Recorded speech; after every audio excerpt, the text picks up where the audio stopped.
Title: My parents tried to steal my inheritance to fund their golden child's college. Now they're begging me not to press charges after they did this. Hey everyone! Before we jump into today's video, I need your help. We've noticed the channel is losing some traction, and subscribing is one of the best ways you can support us. It's quick, free, and it helps us keep bringing you awesome content. Your support means the world. Let's keep this channel growing together. Thanks so much. Now let's start the video. Hey Reddit, never thought I'd be sharing my story here, but here we are. This one's been sitting with me for a while, and honestly, I'm still processing everything. Writing it out might help, so here we go. I want to start by saying this. I am not my parents' favorite child. As much as it might sound dramatic or even petty, it's the only way to explain how things have always been in my family. Growing up, I always knew my family wasn't like everyone else's. People talk about unconditional love from parents, but honestly, I don't think that was ever in the cards for me. I'm the youngest of 3 siblings. My sister Lisa is 23, my brother Tom is 21, and I just turned 20 last summer. From as far back as I can remember, my parents treated us differently, and not in subtle ways either. Lisa and Tom were the golden kids. Lisa always got straight A's and was the perfect daughter in my parents' eyes. Tom, on the other hand, was the rebel, but still managed to be their favorite. I was just there. I wasn't bad at school, but I wasn't a genius like Lisa. I wasn't causing chaos like Tom, so I guess I just faded into the background. It was clear I wasn't a priority. Birthdays are a perfect example. Lisa and Tom would get big celebrations, cakes, gifts, balloons, you name it. When it came to me, though, it was usually just a quick, "Oh, happy birthday," while everyone else got on with their day. One year, I remember asking my mom if I could have a small party like Lisa's. She just gave me a look and said, "Maybe next year." Spoiler, next year never came. By the time I hit my teens, I started to realize how much it bothered me. Not because I wanted lavish gifts or attention, but because it felt like I wasn't worth as much to them. I knew I couldn't rely on my parents for support. So when I was 13, I started doing odd jobs around the neighborhood, mowing lawns, washing cars, stuff like that. I saved every penny, and eventually I managed to buy my own things, like a secondhand laptop for school. Meanwhile, Lisa and Tom got brand new MacBooks handed to them the second they needed one. I tried not to let it get to me. I figured, hey, at least I'm learning to stand on my own 2 feet. But it was hard not to feel bitter sometimes, especially when my parents would make excuses for why they couldn't give me the same opportunities as my siblings. They'd say things like, "Lisa needs it for her classes," or "Tom just needs a little extra help right now." It was always something. The turning point came when I turned 18 and graduated high school. My parents didn't even ask if I wanted to go to college. They just assumed I'd figure it out on my own. Meanwhile, Lisa got full financial support for her studies, and Tom, well, he didn't stick to anything long enough to need support, but they still gave him money whenever he asked. By this point, I had learned not to expect much from them, so I decided to take a gap year after I finished high school and work, while I figured out my next steps. I got a part-time job, paid rent to my parents because I didn't want to be a freeloader, and started saving up for college. It wasn't easy, but it felt good to be independent. Then, later that year, everything changed. My grandfather passed away, and in his will, he left each of us grandkids a chunk of money to help with college or housing. It wasn't a fortune, but it was enough to make a real difference in my life. I finally felt like I had a shot at something better, until my parents decided to throw a wrench into my plans. The money he left us felt like a small victory for me. For once, I had a safety net. I could afford college without working ridiculous hours or taking out massive loans. It felt like my ticket out of this constant feeling of being overlooked and undervalued. Lisa's share went straight to her tuition. No questions, no drama, just smooth sailing as always. Tom, on the other hand, became the walking definition of a money pit. He started college around the same time, but couldn't stick to a single major for more than a semester. First, it was engineering because he wanted to build cool stuff. Then it was business because that's where the real money's at. After that, it was art because apparently he wanted to find his passion. Each switch cost a fortune, and he burned through his inheritance faster than anyone could have predicted. By the time my parents realized the money was almost gone, Tom was already talking about changing majors again. I remember overhearing my dad say, "Well, at least he's trying," while I was in the kitchen making dinner. I nearly laughed out loud. If that's what trying looks like, then I don't even want to know what failing would be. At first, I thought, not my problem. Both my siblings had already moved out. Lisa had graduated and landed a job in another state, and Tom was supposed to be living in a dorm, though I later found out he'd moved back home after burning through his money. I was the only one left in the house. still paying rent to my parents to avoid being labeled a freeloader. It felt unfair, especially since I was doing everything on my own, while my parents bent over backward for everyone else. Then my parents started dropping hints. It started small, comments about how families should support each other and how Tom just needs a little help to get back on track. I didn't think much of it, until one night, my mom sat me down in the living room. She had this overly sweet tone, the kind she uses when she's about to ask for something big. "We've been thinking," she began. "Tom has had a few setbacks, and he's really struggling to finish school. You're doing so well, and you're so responsible. Would you consider helping him out?" I stared at her, trying to process what she was asking. "Help him out how?" I asked, even though I already knew where this was going. "Well," she said, fidgeting with her hands, "your grandfather left you that money, but maybe you could give it to Tom for now? He'll pay you back once he graduates and gets a good job." I couldn't believe what I was hearing. "You want me to give him my inheritance? The money that's supposed to help me pay for college?" She nodded like it was the most reasonable thing in the world. "Think of it as an investment in the family. Tom's your brother, and he needs help. He'll return the favor when he's able." I didn't even know what to say at first. It was like all the air had been sucked out of the room. Finally, I managed to respond. "Mom, I haven't even started college yet. If I give him that money, I won't be able to afford it. Why can't he just figure it out himself?" That's when she pulled the guilt trip. "He's your brother, and he's in a tough spot. You're young. You have time to figure things out. He's already behind, and if he can't finish school, it's going to ruin his future." I tried to stay calm, but my frustration was building. "So, I'm supposed to ruin my future instead? That's not fair." Her face hardened and her tone shifted. "Life isn't fair, and sometimes you have to make sacrifices for your family. Tom would do it for you." I almost laughed. Tom wouldn't lift a finger for me if his life depended on it. But I didn't say that. Instead, I stood up and told her, "I'm not giving him my money." End of discussion. She didn't take it well. The next day, my dad cornered me in the kitchen to back her up. "You need to think about the bigger picture," he said. "This isn't just about him, it's about the family." I just shook my head. "If it's about the family, why don't you and Mom help him? Why does it have to come from me?" "We've done everything we can," he replied. "It's your turn to step up." And that's when they dropped the ultimatum. If I didn't agree to give up my inheritance, they were going to raise my rent. They claimed the household expenses had increased since Tom moved back home, and that I should be paying more anyway. "We can't afford to support Tom's studies without your help," Mom said, as if it was my responsibility. "If you're not willing to contribute more, then maybe you need to find somewhere else to live." I was stunned. They were asking me to sacrifice everything I had worked for, and then punishing me for refusing.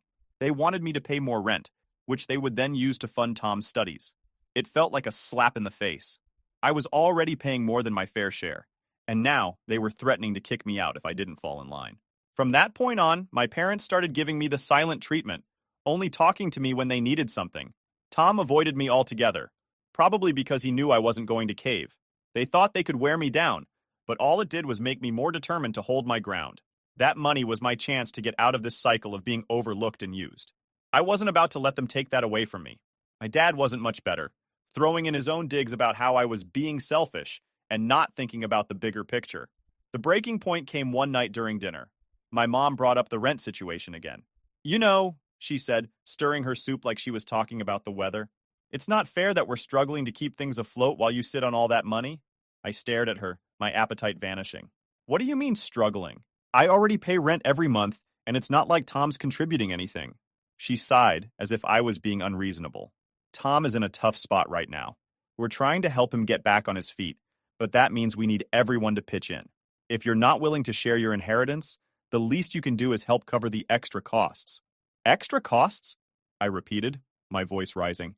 "So, you're asking me to pay more rent because Tom's living here for free? You're using my rent money to pay for his college, aren't you?" She didn't deny it. "We're doing what we have to do to keep this family together." I couldn't believe it. They were taking my hard-earned money, the money I worked for while juggling school and a part-time job, and funneling it to Tom, the golden child who couldn't stick to a major for more than a semester. "You're not keeping the family together," I snapped. "You're enabling him to keep screwing up while expecting me to clean up his mess." My dad, who had been quiet until now, decided to chime in. "If you don't want to contribute more, then maybe you should think about moving out." I was stunned. I looked at him, then at my mom, hoping one of them would realize how ridiculous this all sounded. But they didn't. They just stared back at me, like they had already made up their minds. Are you serious? I asked.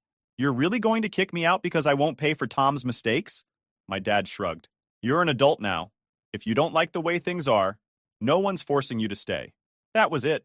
Tom would always be the priority, no matter how much it cost me, or them. I didn't say another word. I got up from the table, walked to my room, and shut the door. That night, I made a decision. I wasn't going to let them bully me into giving up my inheritance or paying more rent. If they wanted me out, fine. I'd leave. But not before making sure I had a plan. I need to figure out how to handle this well. Now I'm asking you, Reddit. Should I consult a lawyer about protecting my inheritance? If they're willing to kick me out over this, what's to stop them from trying to manipulate their way into accessing my funds? Update 1. After that dinner, I spent the next few days in a haze trying to figure out what to do. Every time I thought I'd found a solution, reality would hit me like a brick wall. Moving out wasn't an option, at least not yet. I didn't have enough saved to cover rent, bills, and tuition, but staying in the house felt impossible. My parents' constant guilt-tripping and Tom's freeloading were wearing me down to the point where I could barely focus on work or planning my future. The idea of consulting a lawyer crossed my mind more than once. I needed to protect my inheritance, if not from outright theft, then at least from being manipulated into giving it up. But lawyers are expensive. I barely had enough money to keep my savings intact and pay rent. The thought of shelling out hundreds, maybe thousands, for legal advice felt completely out of reach. I tried looking up resources online, but everything I read just confused me more. Terms like probate, trustee, and beneficiary rights might as well have been written in another language. The more I researched, the more hopeless it all felt. I wasn't sure how to even start contacting a lawyer, much less how to pay for one. That's when I thought of my best friend, Jake. We've been close since we were kids, practically brothers. Whenever things got bad at home growing up, I'd bike over to Jake's house, no matter the time of day, and he and his parents would take me in without question. His family practically became a second home for me. Even now, Jake's the one person I know I can rely on, no matter what. I vented to Jake about everything that had been happening. He listened without interrupting, which is rare because Jake always has something to say. When I finally finished rambling about the mess with my parents and how I didn't know what to do about my inheritance, he leaned back and gave me this look. "Why didn't you tell me sooner?" he said, like it was the most obvious thing in the world. "What do you mean?" I asked. "You know, my brother's a lawyer," he said, like that answered everything. "You should talk to him." It took me a second to process what he was saying. I knew Jake's older brother, Ben, was some kind of lawyer, but I never put two and two together. "I don't know, man," I said. "Lawyers are expensive. I can't afford that right now." Jake rolled his eyes. "First of all, Ben's not going to charge you for some basic advice. He's my brother, and you're practically family. Second, he specializes in stuff like this: wills, estates, inheritance stuff. He'll know what to do." That night, for the first time in weeks, I felt I would finally do things how I wanted. Maybe I didn't have to face this alone. Maybe there was a way to protect what was mine, without ruining myself financially in the process. Now I just have to wait for Jake to get back to me. Do you think talking to a lawyer is the right move, Reddit? Is there anything I should prepare before meeting with him? A few days later, Jake called me with good news. His brother Ben was happy to help and had time to meet me that weekend. I knew this was my best shot at understanding my situation and figuring out how to handle my parents. When I arrived at Ben's office, he greeted me warmly, instantly putting me at ease. After some small talk, I explained everything: my grandfather's inheritance, the pressure from my parents to give it to Tom, the threats to raise my rent, and my concerns about them somehow accessing the money. Ben listened intently, taking notes as I spoke. When I finished, he leaned back in his chair and let out a low whistle. "You've got quite a situation on your hands," he said. "But the good news is, based on what you've told me, your parents can't touch the inheritance." "What do you mean?" I asked, leaning forward. He explained that most inheritances like mine are placed in a trust, and unless my grandfather explicitly granted access to someone else, it's entirely mine. The trustee is legally bound to follow the instructions in the will, he said. Unless you've signed something giving someone else access, or they've forged something, which is a whole different issue, the money is untouchable by anyone but you, Ben said. But that doesn't mean they can't make your life difficult in other ways. That's why I'd recommend you start documenting everything. Keep a record of every conversation, every threat, every attempt to pressure you. Write down dates, times, and exactly what was said. If this ever escalates, like them trying to access the trust illegally, you'll need that evidence. It's also good to have a clear timeline if you decide to take legal action down the road. The idea of documenting everything made perfect sense. As I left Ben's office, I didn't feel lighter. I felt stronger. For the first time in weeks, I wasn't just reacting to my parents' manipulation. I had a strategy, and I was ready to fight for what was mine.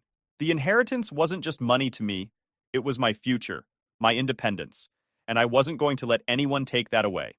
That night, I grabbed a notebook and sat at my desk with a clear purpose. I started jotting down everything I could remember from the past few weeks. I'm officially done bending over backward for people who don't see my worth. This time, I'll be ready to meet them head on. But things escalated quickly. A few days later, I overheard my parents whispering in the kitchen. They were discussing how to convince me to help Tom. Something about combining the rent increase with a promise to revisit the inheritance later. It was clear they thought I was naive enough to fall for it. They didn't know I was already planning my next move. That evening, I started quietly packing my things. I didn't rush. I wanted to be methodical, careful not to raise suspicion. I tucked my packed boxes into my closet and started looking for a place to stay. Jake had already offered to help me out if I needed it, but I wanted to try finding my own space first. Within a week, I found a small apartment a few towns over that fit my budget. It wasn't much, but it was mine. I paid the deposit, signed the lease, and set a date to move in, all without breathing a word to my parents. The night before the move, my dad called a family meeting in the living room. I knew it wasn't going to be a discussion. It was going to be another ambush. Still, I played along, sitting on the couch while my parents and Tom positioned themselves like a united front. It was almost comical how obvious they were about it. "We've been thinking," my dad began, his voice carrying that faux authoritative tone he always used when trying to guilt-trip me. "This situation isn't working for anyone. We're a family, and families solve problems together. It's time for you to make a decision." I crossed my arms, keeping my expression neutral. "I already have. I'm not giving up my inheritance, and I'm not paying more rent." My mom sighed dramatically, like she'd just been told I didn't love her anymore. "You're being so stubborn. This isn't about money, it's about helping your brother, helping his kids. Do you even understand the kind of pressure we're under?" I was not paying any of their shit, so I reviled. "I'm moving out," I said plainly, leaning back in my chair. "I've already found a place, and I'll be gone by tomorrow." My mom's face went pale, and my dad's jaw tightened. "You're moving out?" My mom finally managed to ask, her voice trembling. "Where are you going to go? How can you afford this?" "I've already sorted it out," I replied, keeping my tone calm.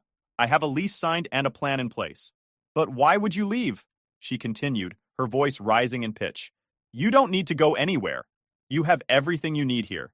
This is your home." "No," I said firmly, meeting her gaze. "This stopped feeling like home a long time ago." Without waiting for a response, I walked to my room and closed the door. I could hear muffled voices behind me as they tried to process what had just happened, but I didn't care. This was my life, and I wasn't going to let anyone dictate how I lived it anymore. The next morning, I left before anyone was awake. As I drove away, I didn't feel regret or sadness.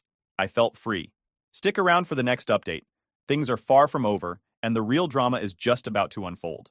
Update 2: It had been a couple of weeks since I moved out, and while I wasn't in college yet, I was finally able to think clearly and make plans for my future.